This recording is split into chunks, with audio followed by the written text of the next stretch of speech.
Unison TV es un medio de comunicación que promueve el diálogo, la diversidad y la libertad de expresión en un marco crítico y respetuoso. Los comentarios expresados en su programación reflejan la opinión de quienes la emiten y no de quien las difunde. Hoy Entre Medios platicaremos sobre violencia y medios de comunicación. Aquí iniciamos, bienvenidos.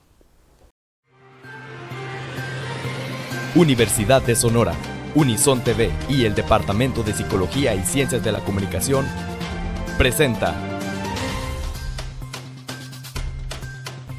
Entre Medios, un espacio para el análisis de la comunicación en nuestro tiempo.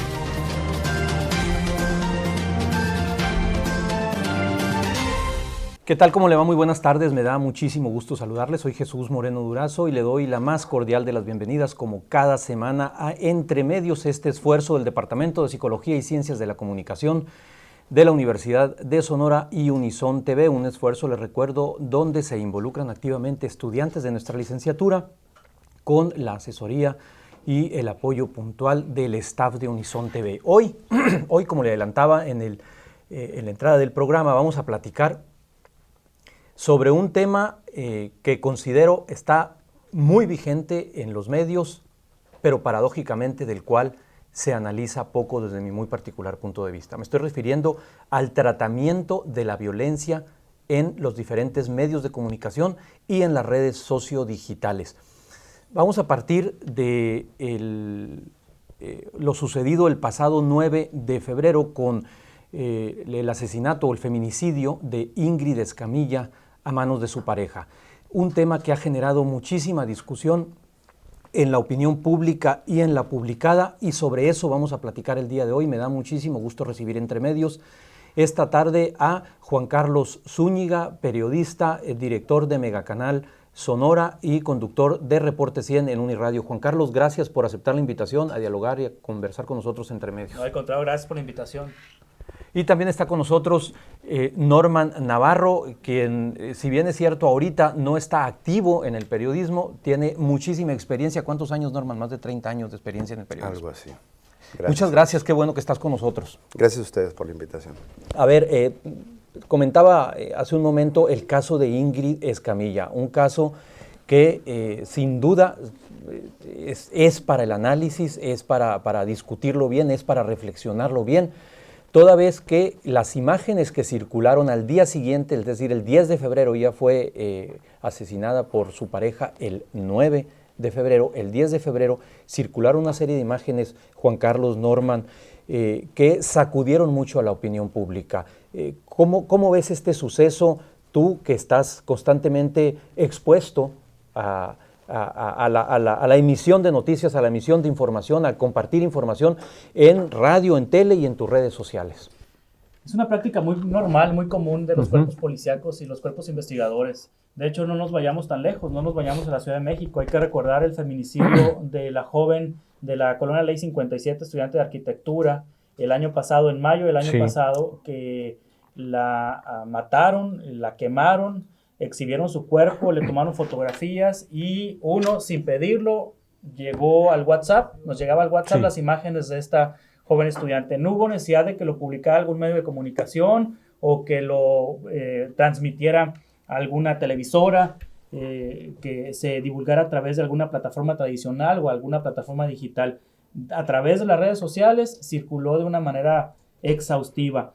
Yo no he conocido, que fue el caso más emblemático aquí en lo local, que haya habido consecuencias por parte de la autoridad investigadora, en este caso la Fiscalía General de Justicia, en contra de quienes han divulgado esas imágenes. Entonces yo me iría a que hay que trabajar en el que está generando esa imagen, que es el policía investigador, es el perito, es el médico legista, es el personal que llega, los primeros respondientes en la escena del crimen, son los que levantan las imágenes, las comparten y luego empieza esto a distribuirse de manera masiva. Y lo distribuye el joven, la mamá, el vecino, en los grupos de papás, en los grupos de amigos, y entonces hace todo esto una situación viral. ¿Qué pasó en la Ciudad de México? Justamente lo mismo.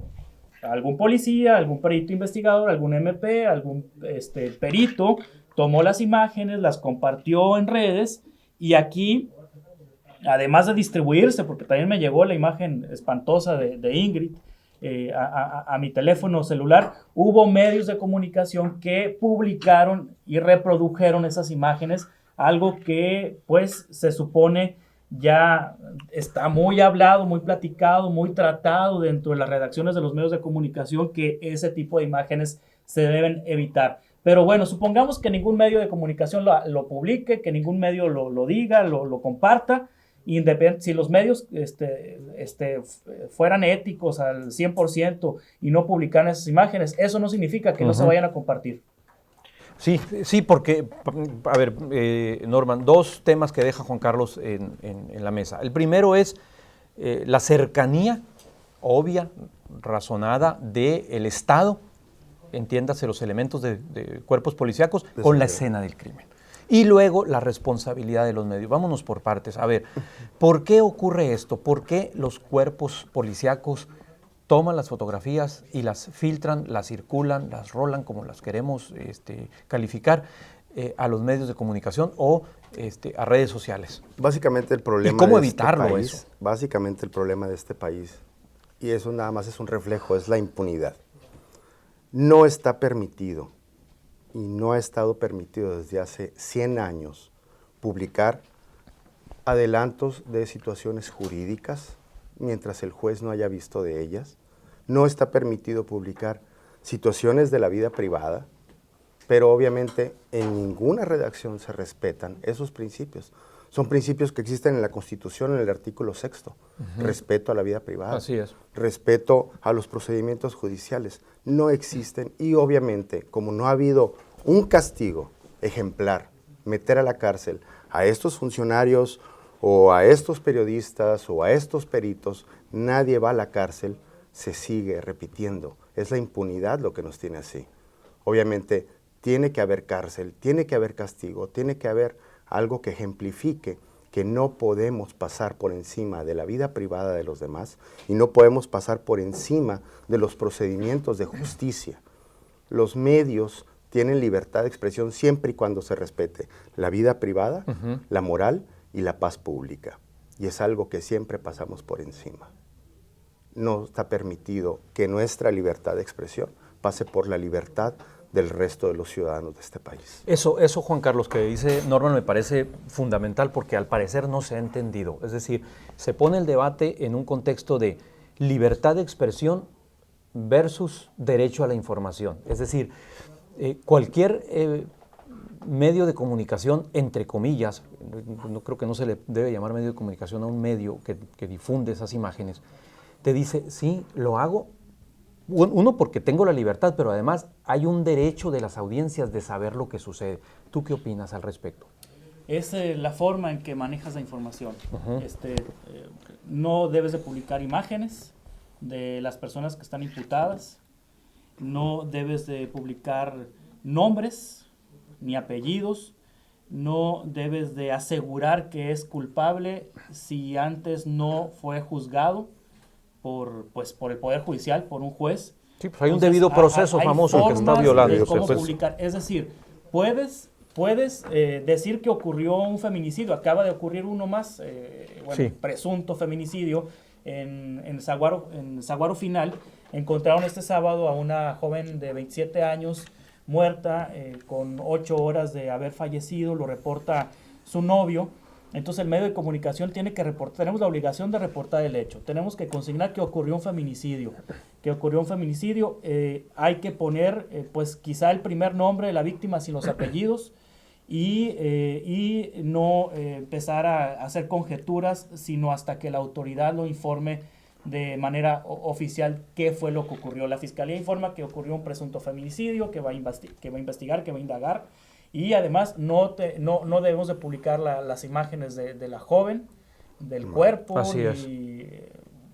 O sea, debemos de respetar, es decir, ponernos en el lugar de la mamá, ponernos familiares en el lugar del o amigos, papá, pues claro.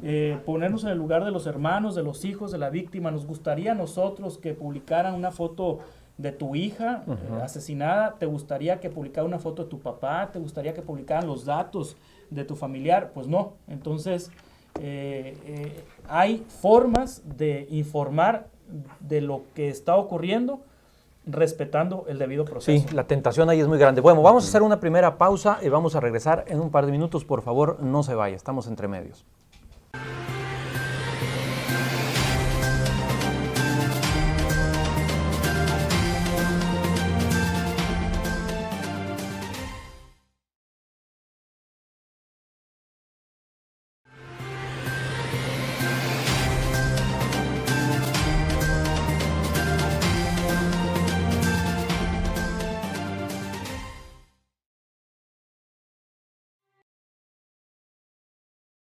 Gracias por continuar entre medios. Estamos conversando sobre la violencia que pasa por y desde los medios de comunicación a veces. Están con nosotros los periodistas Juan Carlos Zúñiga y Norman Navarro. Norman, según artículo 19, lo voy a citar textualmente, en una recomendación reciente, recomendación 9/2019 de la Comisión de Derechos Humanos de la Ciudad de México, se insta a la Procuraduría General de Justicia, también de la Ciudad de México, a respetar la cadena de custodia. Esto es bien importante, a respetar la cadena de custodia resguardando información sobre las víctimas de feminicidio y evitar revictimizarlas.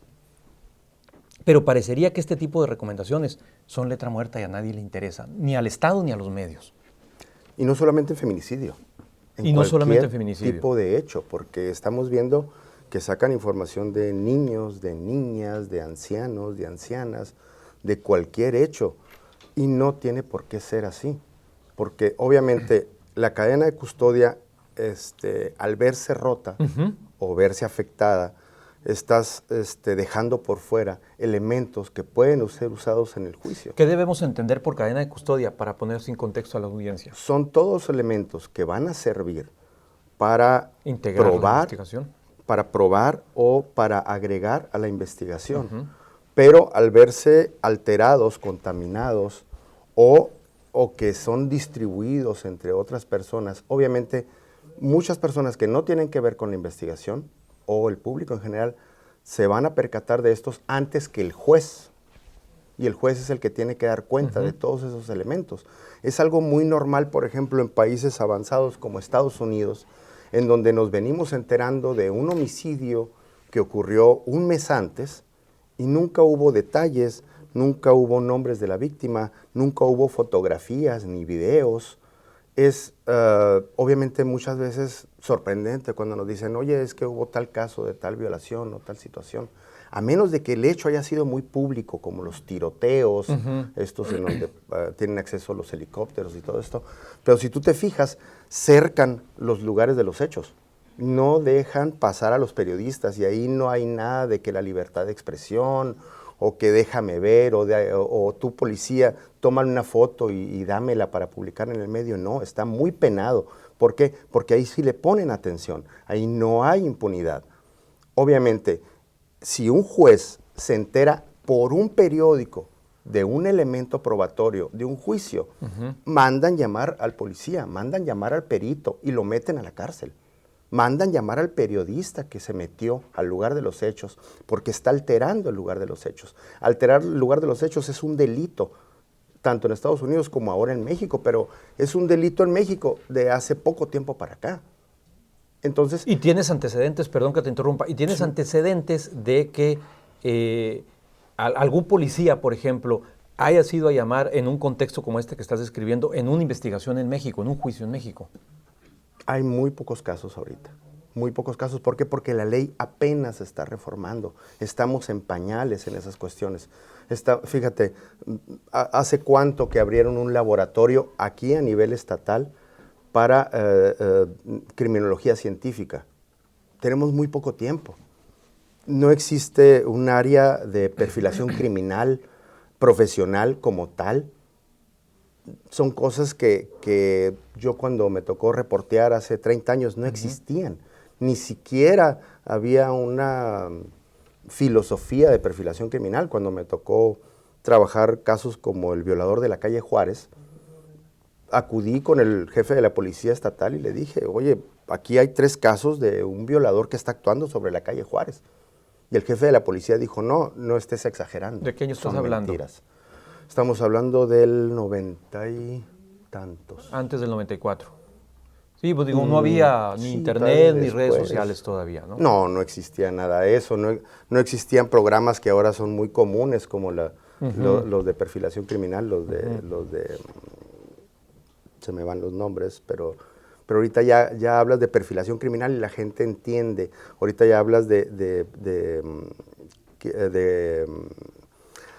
ciencias forenses y la gente entiende. Antes no entendían, antes llegábamos y estábamos esperando que la policía llegara, que el Ministerio Público llegara, que el fotógrafo, a mí me tocó como fotógrafo de prensa, en varias ocasiones que el fotógrafo oficial del Ministerio Público, de la Procuraduría, nunca llegó. Y el periódico le pasaba la información. Yo tuve que tomar fotos forenses y pasar copias de fotos forenses al Ministerio Público.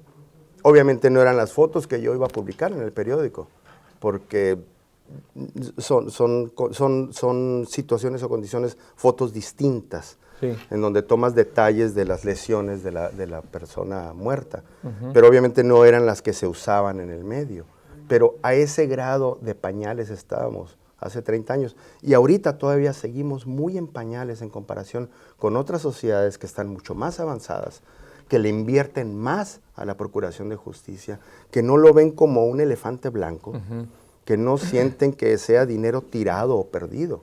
No, obviamente tú llegas a la escena del crimen y puedes recuperar pequeños cabellos, pequeñas pedacitos de uña, puedes recuperar hasta pedacitos de piel donde vas a encontrar el ADN de las posibles personas que estuvieron en el lugar. Pero tú llegas al lugar del crimen y anda todo el mundo, parece una chorcha. No, tienes que llegar y delimitar un espacio, y la prensa tiene que respetar ese espacio, no tiene por qué meterse. Me tocaron casos todavía hace poco de periodistas que fueron detenidos por la policía porque se querían meter a fuerza, la escena del crimen, invadir la escena del crimen. No tienes por qué invadirla, estás violando la ley como periodista. Juan Carlos, a ver, aquí hay un asunto importante. La cadena de custodia, que le llame, que también explica Norman ya, porque tiene mucha experiencia y le tocó cubrir muchos incidentes de este tipo, es violada por un atropello del Estado, que es una filtración. Y vamos luego a una revictimización, donde los medios son una arena fundamental para que eso haga explosión, para que eso explote y se difunda. ¿Qué se tiene que hacer desde la comunicación? ¿Qué se tiene que hacer desde el periodismo? ¿Qué haces, por ejemplo, tú cuando ves eso que por un lado, insisto, es información, pero por otro lado también la tentación de la venta de ese tipo de información, y pongo eso de venta entre comillas, por supuesto, y subrayado, es muy codiciosa, pues, ¿no? A ver, ¿qué tenemos que hacer los medios para evitar caer en esos juegos tan perversos? Yo prefiero la prudencia, y yo prefiero esperarme un tiempo y que me ganen la nota inclusive otros medios de comunicación a cometer un error. Yo lo que he hecho en lo particular en las redacciones en que he estado, en Uniradio, ahora en Megacanal, es información policíaca, información que tiene que ver con donde haya víctimas, tiene que pasar por varios filtros antes de ser publicada. La regla es que un tweet, o un post o una publicación en Instagram o en las redes sociales de los medios de comunicación no pasaba directamente del reportero a la red social sin antes ser supervisada por una jefa o jefe de información o por la dirección. Y eso a lo mejor nos dejaba fuera de competencia por minutos. Son minutos realmente. Sí, exactamente. ¿No? Son minutos. Sí. Nos dejaba fuera de competencia, pero es tener la seguridad de que lo vas a hacer de manera correcta, sin vulnerar los derechos de las víctimas. Sobre todo eso, e informando de manera adecuada, e informando con todos los elementos a la mano. Entonces, es autorregulación, no hay más que la autorregulación dentro de las redacciones y las reglas muy claras de trabajo, es decir, paso 1, paso 2, paso 3, y se tiene que cumplir, y si no se cumple, pues debe de haber sanciones internamente en las redacciones. Entonces, me parece una situación muy sencilla, es definir bien las reglas dentro de las redacciones y capacitar y sensibilizar al personal. Me tocó recientemente tratar el tema de una niña que pues fue hallada trabajando en un campo en Empalme. Sí. Entonces ahí sensibilizar al personal, tienes que cubrirle el rostro, no tienes que mencionar su nombre, tienes que evitar los datos que puedan dar a conocer quién es ella, no tienes que publicar los nombres. Son cosas muy básicas de la mamá, del papá, la dirección, el lugar, etcétera, porque no nos importa quién sea ella, lo que nos importa es el hecho. Uh-huh. Lo que nos importa es el hecho, porque ese hecho representa muchas realidades similares que se viven entre las víctimas, ¿no? Dice, son cosas muy básicas. Son cosas muy básicas, son cosas muy cotidianas y son Sí. cosas muy frecuentes, muy recurrentes, muy sistemáticas. Y aún así, en los medios, no voy a hablar específicamente del personal con el que tú trabajas, pero aún así en los medios se batalla. ¿Por qué el proceso de aprendizaje ha sido tan lento para llegar a esos pequeños códigos de valores entendidos que se deben de cumplir? Yo creo que es formación. O sea, no todos los medios de comunicación aquí en Sonora tienen mecanismos de autorregulación. Yo creo que es un asunto de formación. Sí. Es un asunto también que viene de las universidades, de las escuelas Uh-huh. de periodismo y de comunicación, que debe de enseñarse desde ahí. Coincido. Debe enseñarse desde ahí. Es un asunto que cuando te llega un reportero joven, recién contratado, desconoce, que quien esté al frente debe de pues enseñarle y demostrarle cómo se deben de hacer las cosas. Yo lo que me parece que ocurre es que hay más intereses mercantilistas, comerciales, Uh-huh. en los medios de comunicación que Es la venta, pues. intereses periodísticos. Es el clic y la venta.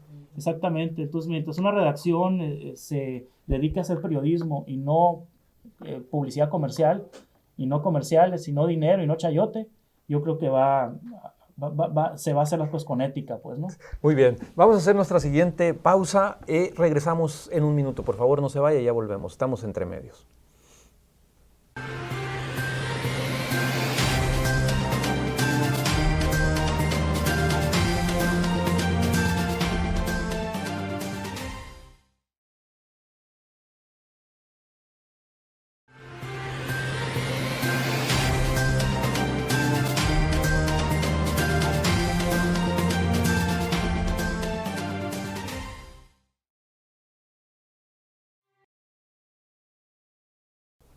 Estamos entrando ya a la recta final de Entre Medios, este espacio donde estamos conversando sobre violencia y medios de comunicación. Norman, en tu larga trayectoria como periodista, ¿has visto alguna evolución? Y me voy a concentrar particularmente en los medios de Sonora en tener más cuidado en tratar temas tan delicados como estos de la violencia, o sientes que estamos en un estancamiento. ¿Y a qué me refiero? A este tipo de medidas que planteaba Juan Carlos en el bloque anterior, donde hay más mecanismos autorregulatorios o códigos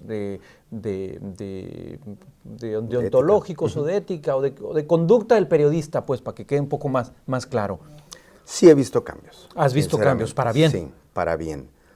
Al principio, cuando yo comencé en la policíaca en el 87, se publicaba todo. Uh-huh. Se reían de mí cuando les decía, bueno, es que la ley de imprenta, y me decían, no, la ley de imprenta no está en 1800. funciones, es de 1917, sí. Es de abril del 17, la promulgó Venustiano Carranza.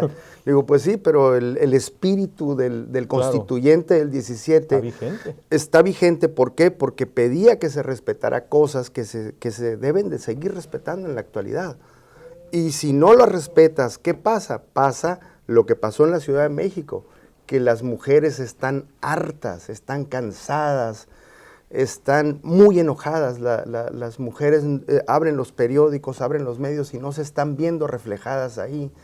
Al contrario, están viendo cómo las maltratan o las ultrajan cada vez que sacan una nota informativa. Acaba de pasar el caso de esta niña Fátima. Sí.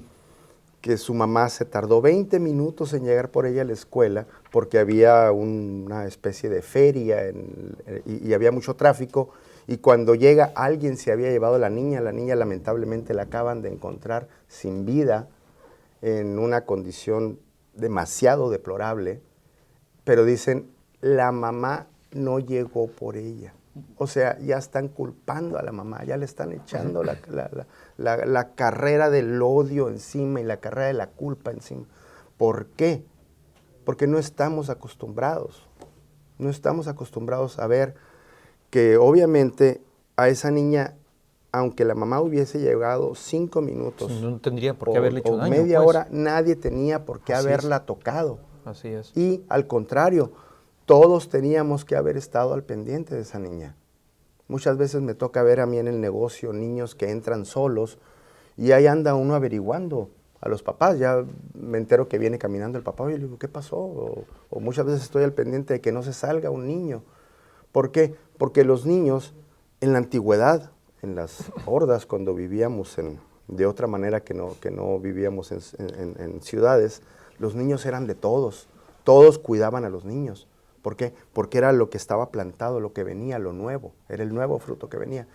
Y ahora yo estoy viendo muy calmada a la sociedad en eso, muy descuidada.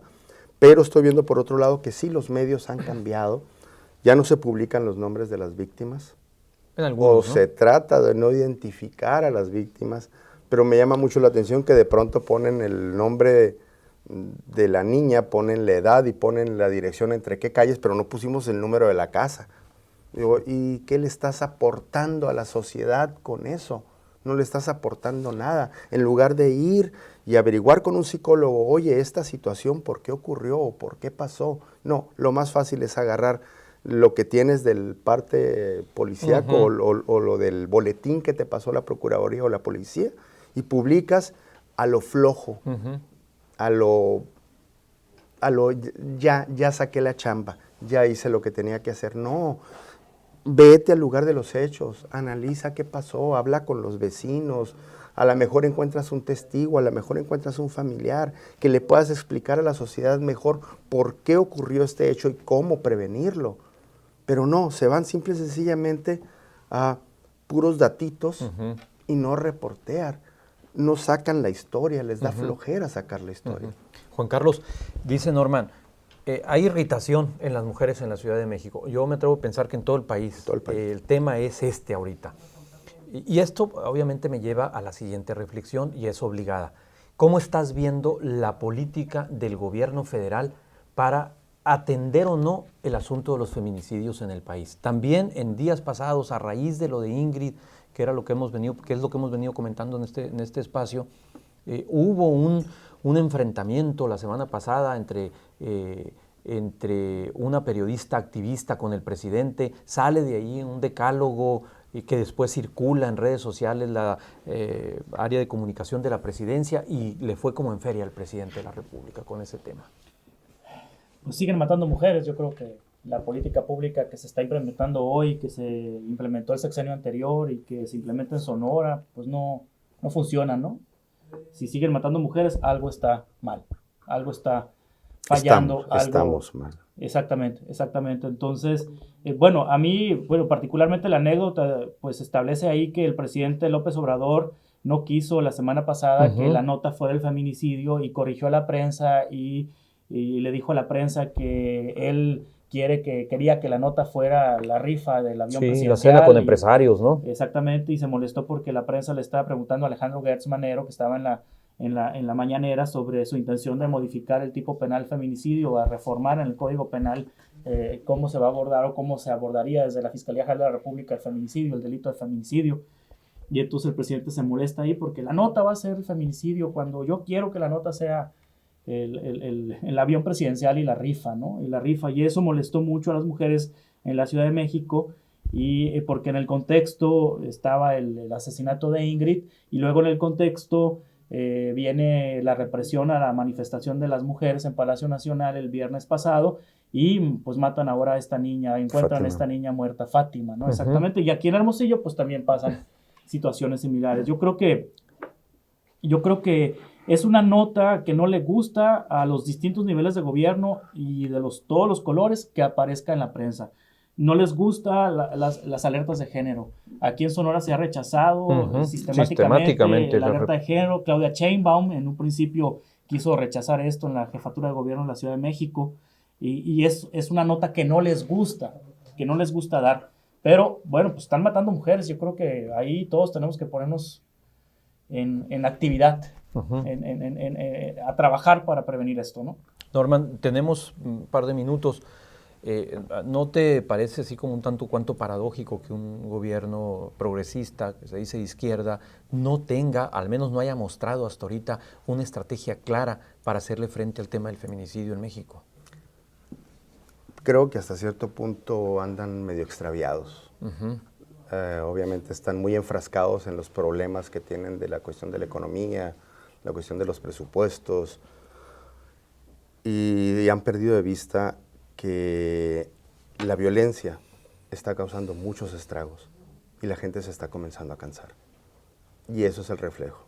Creo que tiene que ponerle más atención el gobierno federal a ese cansancio, a ese hartazgo de la gente, porque es algo que los está comenzando a rebasar. Es verdad que hay mucha manipulación, porque obviamente no le están haciendo manifestaciones al gobernador del Mazo en el Estado de México, que es el estado con el peor grado de feminicidio.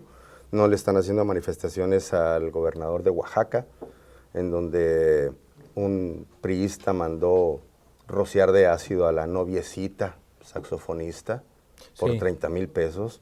O sea que se me hace un caso demasiado grave.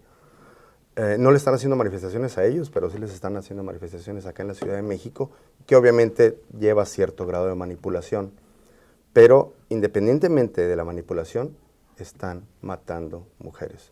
Y yo creo que a grandes males, grandes remedios.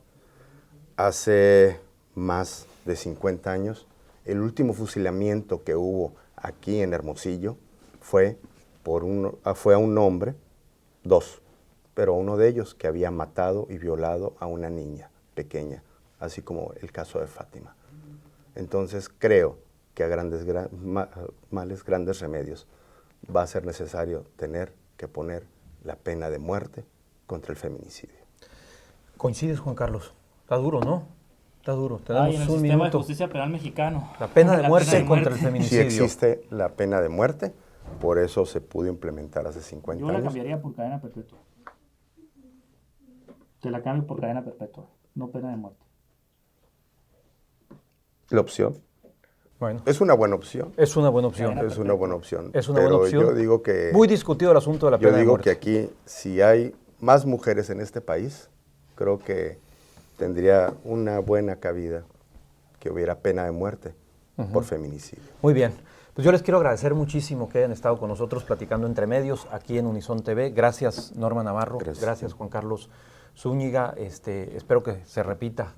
Espero que no con este tipo de temas, a lo mejor con Esperemos otro que tipo de no. temas.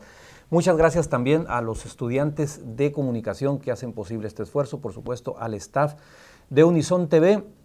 Y muchas gracias a usted por su confianza. Nos vemos aquí dentro de 8 días. Hasta entonces.